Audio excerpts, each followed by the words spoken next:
Today, we've got a book review. But first, an intro.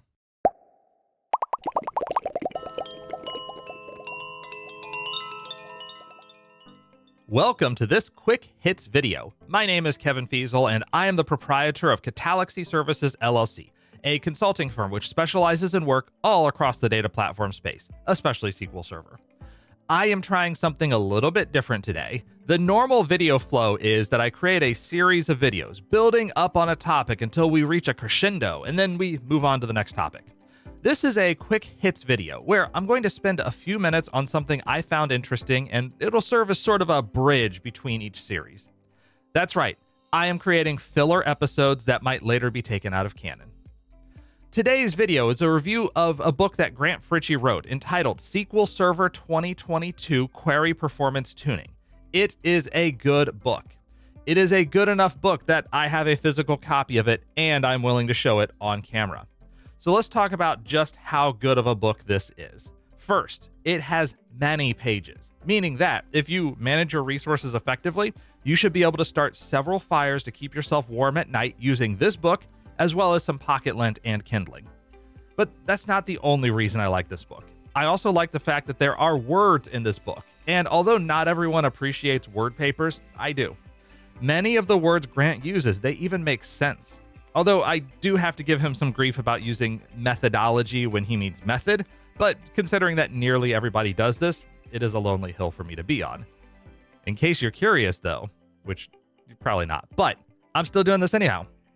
The method is the approach you use to solve a problem. Methodology is the study and analysis of methods.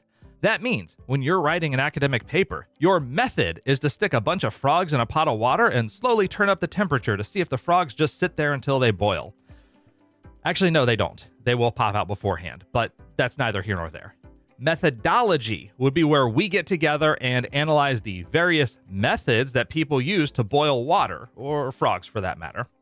When people use the term methodology, there's about a 1 in 1,000 chance that those people are using the term correctly. And you will know who that one person is because he'll go on and on about things like phenomenology and terms like that. So avoid that guy if you can. But yeah, 2.5 thumbs up for Grant's book. You ask where the other half of the thumb comes from? Don't ask questions. Okay, on to the serious review. As though that weren't serious enough already. SQL Server 2022 Query Performance Tuning by Grant Fritchey. This is an excellent book, and it's not just because I like the guy. The book is 720 pages long, including the index. Interestingly, that is about 200 pages shorter than his SQL Server 2017 Query Performance Tuning book. And yes, I do have a copy of that as well.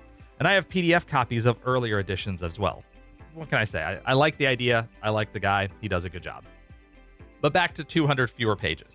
You might think at first this is backwards. Shouldn't the book be longer in the new edition? And the answer to that is no. The reason why is Grant very clearly rebuilt the book for SQL Server 2022, taking into account how performance tuning advice has changed over the years and what is available in the product today. He shows a laudable capacity to learn, which I know it sounds bad when I phrase it that way, and I kind of did that on purpose, but I do mean this in the most positive way. It is easy enough to sit on what worked in SQL Server 2008 and just pretend nothing has changed since then. But Grant has picked up on advice. He's offered advice. He's tried things out, and he reflects some of the shifts in what people consider solid practice around techniques like when to perform checks on index fragmentation, index strategy in general, usage of tools like Query Store or extended events. As we've moved away from spinning disks, he's picked up on the world has changed and we should change as a result.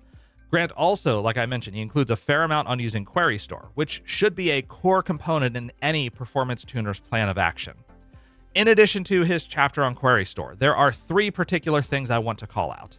The first one is Grant does a good job explaining how to use extended events, as well as covering some of the most useful dynamic management views for query tuning. Grant is absolutely on Team Extended Events versus Team SQL Trace and Profiler, and he lays out how you can build custom extended events sessions, as well as how to analyze results. The second thing I want to point out is this book shows what I believe is the first good example of when to use a non-clustered column store index that I've ever seen. I am all aboard on clustered column store indexes, and I love using those, as people who've worked with me in the past will attest. But until I saw Grant's example, I had never seen a case where a non-clustered column store index actually made practical sense.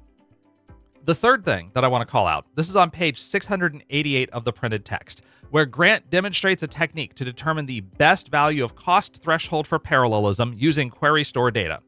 In the SQL Server community, you will often hear a lot about how the default value for cost threshold for parallelism is too low, but the follow-on question of, well, what is the best value of cost threshold for parallelism for my system? That's a lot harder to answer. I've seen a couple of really good solutions to this question, and Grant provides one of them here. One other thing that I want to praise is Grant's writing style. He writes very conversationally, making it easy to read. Even more importantly, his sentences flow. He doesn't jump from topic to topic in a scatterbrained way, but instead demonstrates a level of consideration for the reader, taking us step by step through his thoughts. That is actually a lot harder than you might think at first to write in such a manner. Now, there is a lot of good in this book. I'm going to cover at this point the neutral and the bad. First up, the neutral. Grant stays focused on practical implementation over architecture, and he keeps things at a pretty high level. Given that the book is already over 700 pages long, I don't really mind that approach, but it does mean that if you want the best results, you are also going to need a book on database architecture in SQL Server, so that you understand how to do things well, not just how to correct your existing problems. As for the bad, the worst thing I can say about this book is some of the sections are perfunctory. For example, Grant has chapters on in-memory OLTP and graph databases, and I think those are just in to say that he didn't forget about the topics. But neither really includes a lot of valuable information on how to tune systems using these features. The sad part of it, though, is that maybe 1 in 100 people who purchase this book would actually be upset by the relative lack of tuning information for in-memory OLTP, and probably a lot less for graph. Aside from that, I have very little about which to complain regarding this book. I do highly recommend that you pick up a copy. You might pick up like 5 or 6 copies. Remember, lots of Kindling. Even if you are still using an earlier version of SQL Server, like say 2016 or 2017, there is still a lot of good information here, and maybe 90 to 95% will apply to you. If you're stuck on 2012 or 2014, you won't get Query Store, and that's going to hinder your ability to use some of these techniques. In that case, grab an earlier edition of Grant's book, or try to get those SQL Server instances upgraded to something less than a decade old. That's going to do it for today's video. We'll have links and show notes in the description below. And until we see each other in the next video, take care.